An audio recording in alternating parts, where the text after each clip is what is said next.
आज ये जो अपनी पीठ पे इंडिया लिखवा कर बैठी हैं लड़कियां, ओलंपिक मेडलिस्ट हैं, क्या ये हवा में बातें करेंगी? किसी भी औरत को, किसी भी लड़की की अस्मिता सबसे पहले प्यारी होती है, और जब तक वो बर्दाश्त कर सकती है तब तक बर्दाश्त करती है, उसके बाद वो आवाज उठाती है। ब्रजभूषण सिंह कह रहे हैं कि ये राजनीतिक मुद्दा बनाया जा रहा है सिर्फ इसको।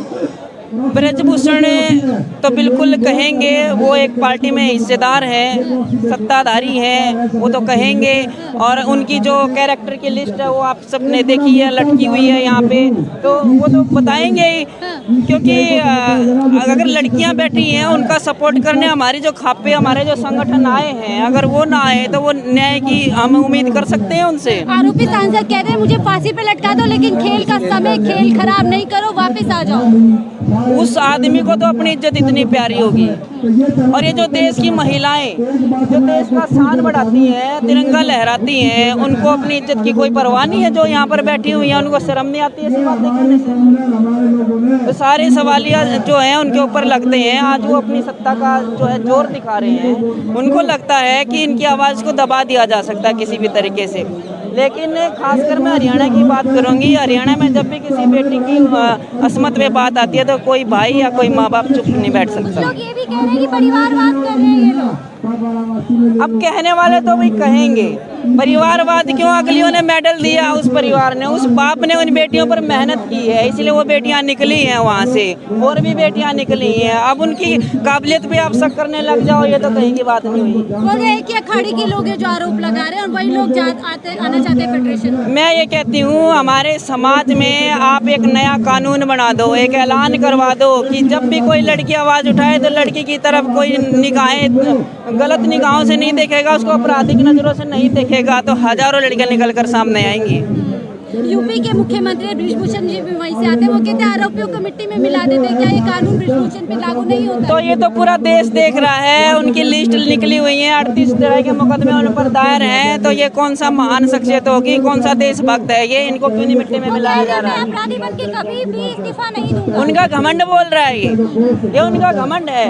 अरे हैरानी तो इस बात की है, बेटी बचाओ बेटी पढ़ाओ जैसे नारे देने वाले प्रधानमंत्री जी, मन की बात सुनने वाले प्रधानमंत्री जी, इस देश की राष्ट्रपति महिला होने के बावजूद भी इन बेटियों की बात नहीं सुनी जा रही है। तो ये तो कहीं ना कहीं तानाशाही ये सरकार अपना रही है, ये हिटलरशाही अपना रही है कि इस सरकार में कोई भी महिला अपनी आवाज़ नहीं उठा सकती। और ताज़ा केस है, खेल मंत्री संदीप सिंह जी के ऊपर आरोप लगे थे, वो भी अपने पद पर डटे रहे, ना उनके खिलाफ कोई कार्रवाई हुई। तो पूरा देश इस बात को देख रहा है, तानाशाही ये लोग दिखा रहे हैं। हमारा तो लोकतंत्र भी खतरे में है इस हिसाब से। सांसद कह रहे हैं मेरी एक आवाज़ पे 3 गुना लोग जंतर मंतर पर इकट्ठा हो सकते हैं। बिल्कुल कर सकता है, अपराधी किस्म का आदमी वो कुछ भी कर सकता है, लेकिन जो ईमानदार होता है, जो देशभक्त होता है, उसको ऐसे ही कुचला जाता है, ऐसे उसकी आवाज़ दबाई जाती है। ये तो हमारा इतिहास गवाह है इस बात का।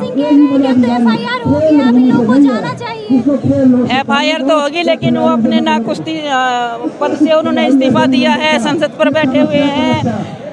सत्ताधारी आदमी, उसके दबाव में ना तो पुलिस अपनी कार्रवाई सही से कर सकती है, ना ही कितनी कमेटियां बना ले, ना वो सही तरीके से आज़ादी से कोई अपना पक्ष रख सकती हैं। तो उनका इस्तीफा देना बहुत जरूरी है। ब्रजभूषण सिंह ये भी कह रहे हैं कि पहले ये लोग बोलती थी 100 के साथ शोषण किया, आप कह रही हैं 1000 के साथ शोषण किया है।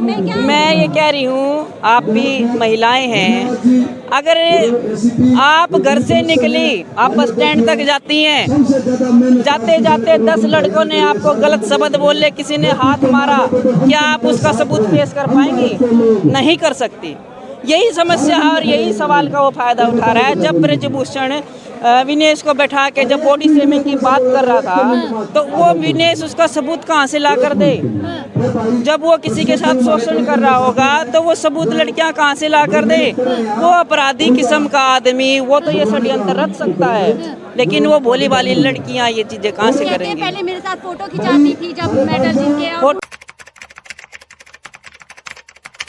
फोटो तो हम भी, अरे हम भीड़ में जाते हैं, हजारों लोग हमारे साथ फोटो खींचते हैं, उस फोटो को अगर आप गलत नजरिए से पेश करोगे तो उसका तो कोई मतलब नहीं होगा। कि उनका हाथ मेरे ऊपर है, तमाम इस तरीके के सवाल उठा ये उसको शर्म आनी चाहिए। आप उससे ये सवाल पूछो कि जब आप किसी लड़की के बारे में गलत विचार रखते हो, क्या आपको अपनी लड़की का चेहरा याद आता है? जब आप किसी लड़की के बारे में शोषण करते हो, उनको अपने कमरे तक लेकर जाते हो, क्या आपको अपनी बहन बेटी याद आती है? याद आती है उनको? तो वो इस तरीके की बातें जो उनको शर्म आनी चाहिए। उनके घर में भी बहु बेटियां होंगी कि हाथ रखा रो रखा, ठीक ठाक रिश्ते हैं, ठीक हैं। हम लड़कियां तो कई बार शक भी नहीं करती हैं। हमारे देश में तो गुरु परंपरा रही है हमेशा से, और हमारे जो गुरु हैं, हमें जो कोचिंग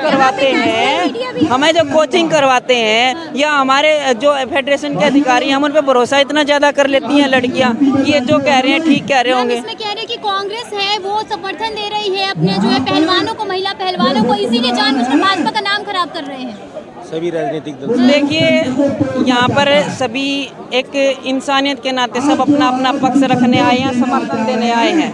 अब बीजेपी का काम है या दूसरी विपक्ष का काम है, ये तो राजनीति करते रहेंगे और ये हमेशा चलती रहेगी। लेकिन मुद्दा लड़कियों की अस्मिता का है, और ये सिर्फ विनेश, साक्षी या संगीता या अंशु मलिक का नहीं है, ये हजारों लाखों लड़कियों की सवाल है। आखिरी सवाल, वो कह रहे हैं प्रधानमंत्री मोदी कहेंगे तो इस्तीफा दे दो, क्या संदेश दिया जा रहा है कि प्रधानमंत्री जी उनके साथ खड़े हैं? वो तो खड़े ही हैं, वो तो दिखाई दे रहा है। जब मेडल आने के बाद वो अपने घर पे चाय पानी और टीआरपी लेने के लिए उनको बुला सकते हैं, तो क्या उनके अंदर इतनी इंसानियत नहीं बची कि वो बैठ के यहाँ पूछे कि बेटी क्या प्रॉब्लम है? और विनेश ने तो उनको बताया भी है घर जाके। तो ये तो कहीं ना कहीं उनका हाथ है इनके ऊपर, तभी तो वो इतना उछल रहा है। जी, धन्यवाद।